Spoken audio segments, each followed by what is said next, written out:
Hey there, everyone. It's Matt Donahue with Mission Financial Planners, and this is your weekly market update for the week ending March 27th.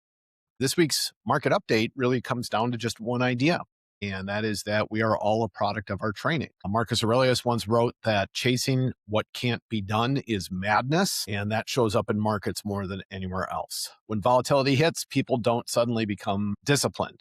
They reveal what they've been doing all along. So if you've trained yourself to react emotionally, you panic. If you've trained yourself to think long term, you stay steady. Right now, markets are testing that discipline. The first quarter has been driven by one major factor, and that is the war in the Middle East. This is not a headline. It is something that is actually moving markets. Oil prices have surged to around $94 a barrel. It changes day to day. That does push inflation concerns higher, though. And then that, in turn, is driving interest rates up again. The 10-year Treasury is sitting at around 4.4%.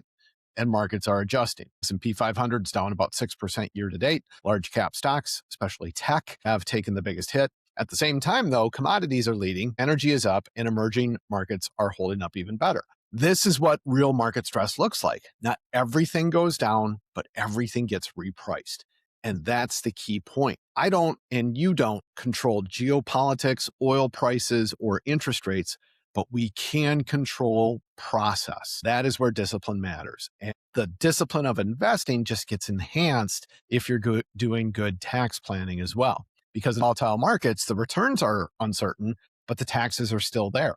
If there's income, there's usually a tax on it, unless you plan otherwise. And that's why strategy matters. Things like qualified charitable distributions can reduce taxable income. Social Security timing can determine how much of your benefits are taxed. Poor decisions can push up to 85% of your benefits into taxable income. That's not theory, that's real money. And that's why some of the education events we did last week really mattered. We hosted 3 events. The first was a blood drive. And for those of you who came out and donated blood, thank you so much. We helped positively affect the lives of over 50 people by donating. Well, thank you.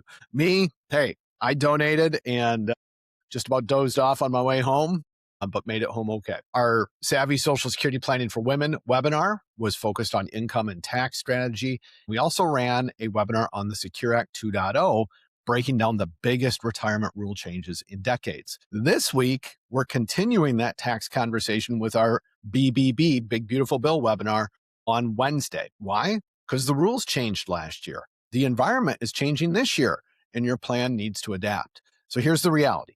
Markets always find something to worry about. This year, it's war and inflation. Last year, it was rates and trade policy. Next year, it's going to be something else. It never changes. What does change is whether you're prepared. Disciplined investors don't chase headlines. They follow a process. They focus on diversification, tax efficiency, and income planning. And they stay consistent when others don't. So as you head into this week, don't ask, what will the market do next? Ask yourself a better question, which is my plan built for this? Because if it is, volatility now becomes an opportunity. If it isn't, volatility is a problem. And that comes right back to training, because we are all products of what we repeatedly do. So build the habits now. They're going to allow you to act with clarity when it matters most. Get a hold of us if you have any questions. If you want to do a review, we're happy to talk with you. But otherwise, have a great rest of your week, and we will see you next week.